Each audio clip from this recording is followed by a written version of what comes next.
What's up, guys? Welcome to Voicey here. This is your host, Captain Zach, and today I have a new subreddit that I didn't even know existed. Okay, a little bit ago, I did a supernova revenge, and I thought that was as far as you could go. However, a few comments pointed out that there was another subreddit out there, okay? Lurking in the shadows. A subreddit whose namesake is one of, if not the most destructive force in our universe. Alright, this isn't no petty revenge, this isn't no regular revenge, this isn't even pro-revenge, not even nuclear revenge, not even supernova. No.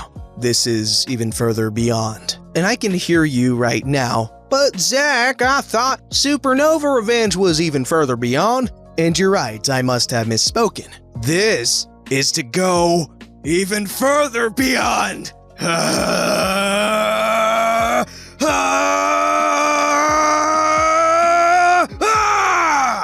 r/BlackholeRevenge. And also, just in case you think I'm a freaking dork, that's a reference to the Super Saiyan 3 initial transformation when he was going up against Fat Boo, okay?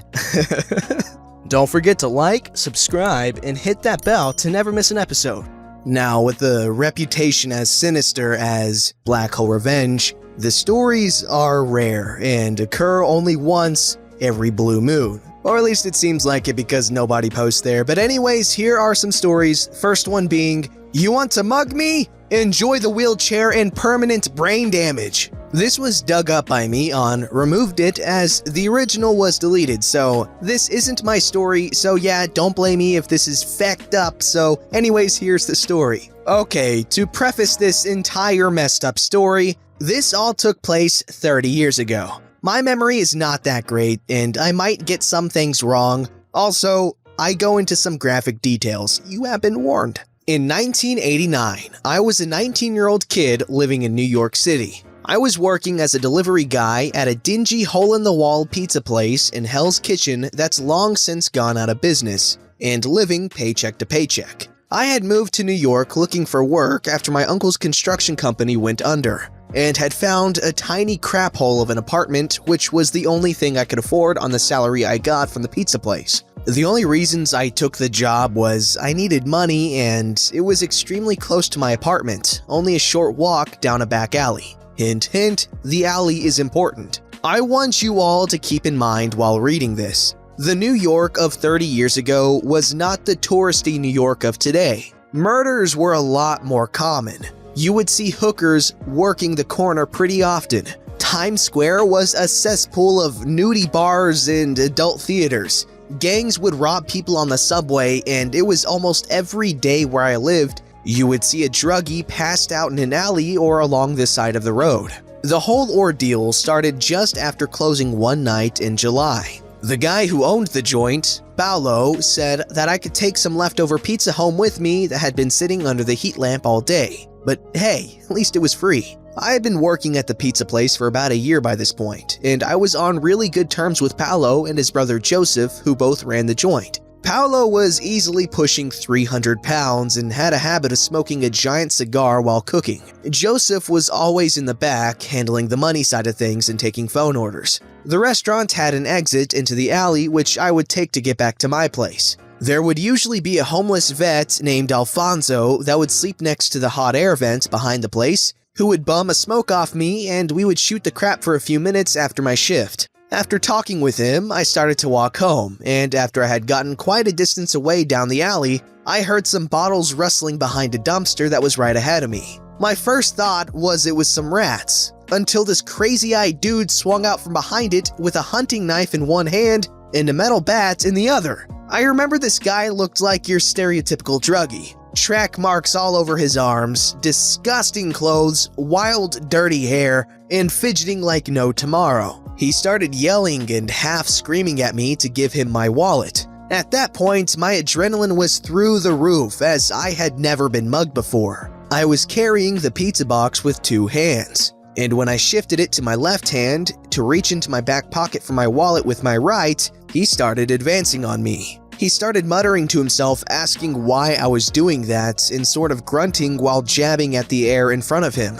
At this point, I know this guy is high off his ass on something or a definite head case. He was really close to me by this point, and before I could take my wallet out, he loaded up his right arm and slashed me across the face with a hunting knife just below my left eye. At first, it didn't really hit me, and I was stunned for a second. It was at that point I started thinking, this is it. I'm gonna die in a freaking alley over the $4 I have in my wallet. That's when I decided to start fighting. If I was going down, I was doing it swinging. I threw the pizza box in his face, which made him step back a little bit, and using both hands, I grabbed the bat out of his left hand that he was still holding. I flipped it around and aimed for the outside of his left knee, which is the one closest to me. It connected and I heard a snap when it buckled inwards. This brought him to one knee, but he started to get back up again like he couldn't even feel it. I swung as hard as I could and hit the left side of his temple, which made a crunch sound before he crumpled to the concrete. I remember being so incredibly scared, absolutely terrified. I don't remember much after this. Years after this happened, when I went to see a psychiatrist for other reasons, and this was brought up, and she told me that it was likely because my mind was trying to shield me from the trauma of the whole experience. The next thing I remember is being soaked in blood and standing above this guy. I knew he was still alive, as he was gargling blood out of his mouth and his chest was still rising and falling. There was blood coming out of his ears, nose, and mouth. His right hand and arm that had been holding the knife was a mangled mess with fingers jutting out every which way, while the knife was a good 4 feet away on the ground. I dropped the bat and half stumbled, half walked back to the pizza place. Alfonso had heard the screaming and came to look. He told me that I had a glazed over look to me and I was almost completely soaked in blood.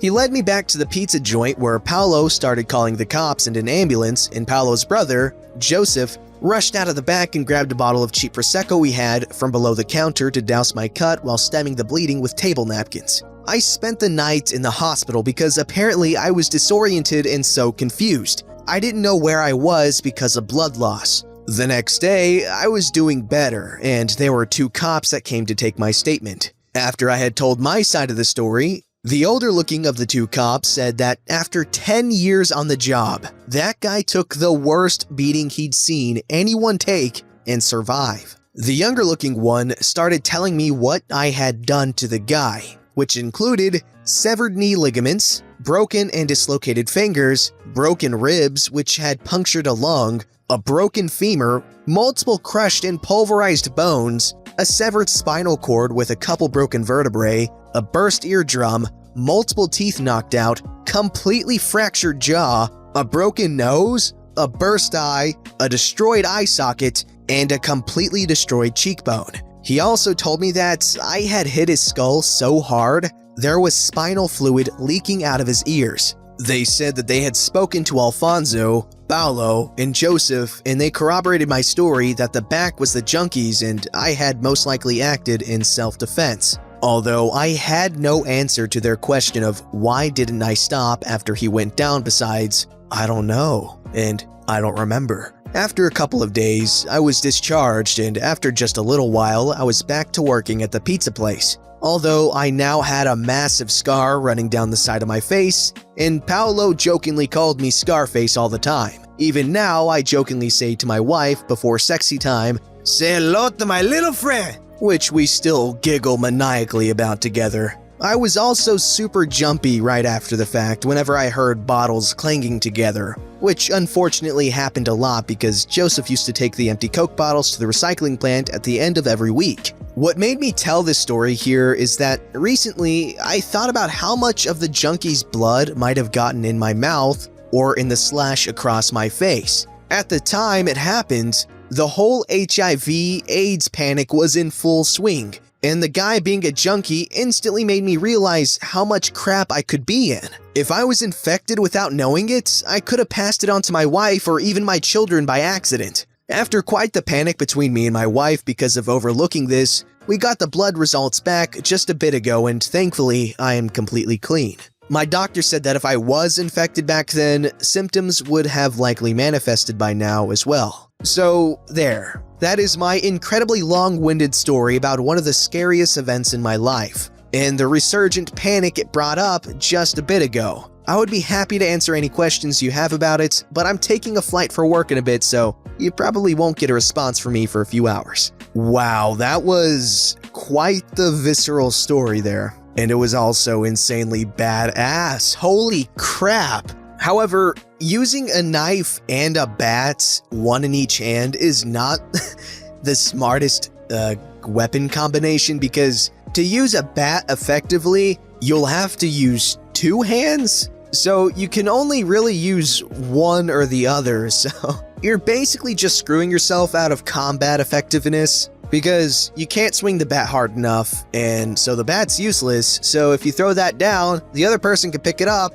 and then they'll have a bat with two hands, and a bat's got more range than a knife. However, I feel like the knife would be easier to do some damage with.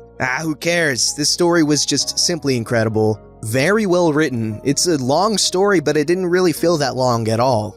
This story's called I'm Fat, Not Weak. I posted this in 2 other revenge subreddits. Was told to come here. I would like to start off by saying that when I get angry, I get furious. My sister calls it Hulk mode, where I get huge doses of adrenaline. My rage does not mix well with the fact I don't mind watching people suffer. I'm not saying I'm a bad guy. I help people when I can.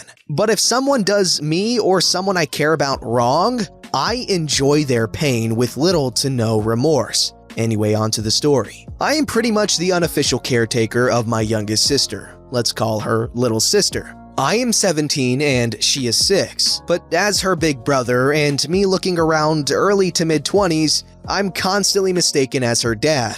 I always walk her to and from school. Her elementary school is about 3 blocks from the high school. I do schooling online, so there are constantly kids my age walking by our house. Now, I love my little sister more than anything in the world, and am very protective of her. We love playing together and building snowmen in winter. This is exactly when the incident took place. We live in Indiana, so we get some crazy snow. We were building a snow person family while I, the big strong brother, would pretty much stack the snowmen on top of each other while little sister balled them up. I never leave little sister alone outside for more than a few seconds, and always keep an eye on her. We have a fenced-in yard, so it should be fine, right? Keep playing, I'll go get some hot cocoa. Yay! Cue piece of sushi. A kid I knew well, but never had the pleasure of meeting. As I make the hot chocolate, I hear little sister crying.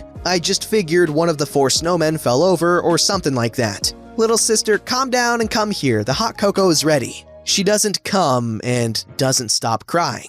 But then I hear laughing. I step outside, freezing cold with no coat. There were 3 kids, all around my age. We will call the one I knew from school Craphead 1. The others will be Craphead 2 and 3. The snowmen were destroyed, sticks and scarves thrown everywhere, but that wasn't important. Well, if it isn't Humpty Dumpty, is this your dad? Little sister doesn't answer, and I guess Craphead 1 doesn't like that. He slaps and pushes my little sister down with a strike to the face. Her nose all red, she falls and hits her head on the sidewalk and starts screaming. Blood coming from the back of her head. At first, my heart stopped. My first thought and biggest fear was brain damage. I rushed over to little sister and tried to pick her up and take her inside and call an ambulance. Crapheads 1, 2, and 3 had walked up behind me without me noticing. I was too distracted. As I started to lift her, Craphead 2 grabbed my arms, causing me to drop little sister, luckily into the soft snow this time. Let go of me, you mother lover! She's hurt! As Craphead 2 held me, Craphead 3 picked up a pile of snow and just piled it on my little sister's face. By now, little sister wasn't screaming. It was a weak whimper, and I was so scared she was going to die. Black. Most people say they see red or time slows, but not me. I knew exactly what I was doing, but it was like I was watching it on TV. I bit Craphead 2 on the thumb, drawing blood. He yells as he lets go and jumps back. I lunge forward. Now, I'm fat. I'm 6 foot on the dot and about 330 pounds. But I also have been playing football my whole life and knew how to use my size. I slam into Craphead 3 as hard as I could, taking him to the ground. I was on top of him and bringing the hammer down.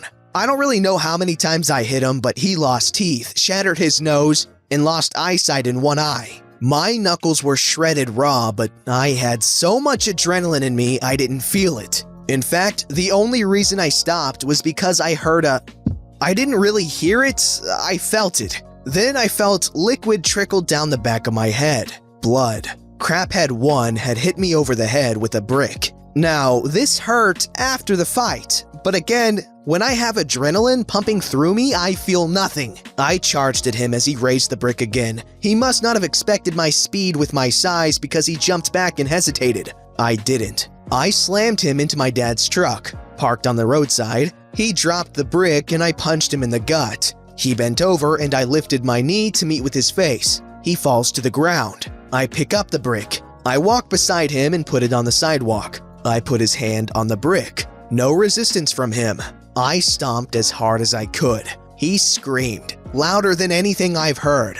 I do the same with his other hand. Craphead 2, after seeing his buddies pummeled, ran.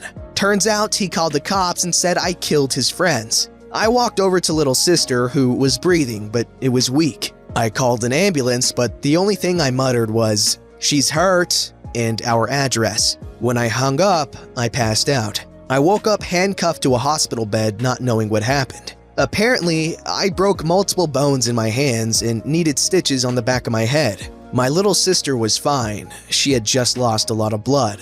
Crapheads 1, 2, and 3, not so lucky. The only thing I did to Craphead 2 was bite his thumb.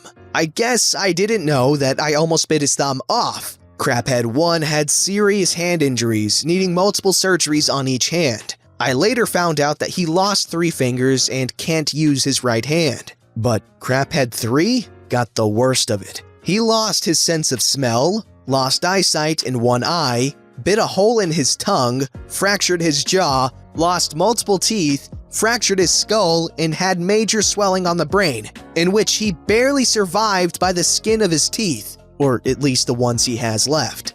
After a bit, a nurse came and checked on me, saw I was awake, and went to get a cop. The cop came in and asked me a bunch of questions, and I told the truth. I don't know. It was black. He then uncuffed me from the bed and said that they watched our security cameras and, while a bit excessive, I acted in defense of myself and others. Some might ask how I can describe the fight so well if it was all black, unreal, like watching TV. Another good question would be about the beginning where I said I enjoyed others suffering, if they deserved it. To answer both of those questions, I have the security recording. The police took the footage from the monitor, but the camera also gets sent to our phones. I love watching it. I've probably watched it a million times. I only have 2 regrets about the whole ordeal. I let Craphead 2 get away with only a small injury. My last regret? I don't think they suffered enough. The footage showed that the fight lasted less than 1.5 minutes.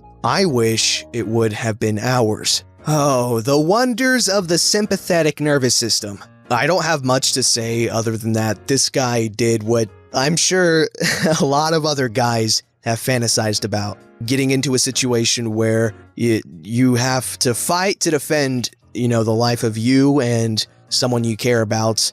And I know for a fact I've daydreamed about this sort of thing so many times, because while those who have experienced it usually will say that they don't wish that on anyone because that's insanely traumatic. The stress that you'd have to endure probably takes like 15 years off your life. But as you can see, it makes an amazing story, and your little sister thinks you're a hero, and you look like a badass to whoever you tell the story to. Unless you're like way too eager to tell someone about it, and then it just seems artificial. But incredible. That's insane. I'm curious to know in the comments below, have any of you guys had to fight for your life, literally fight for your life or someone else's? And I want some juicy deets. Anyways, as always, I appreciate you guys listening and watching this. Have a great day. Don't forget to like, subscribe, and hit that bell to never miss an episode.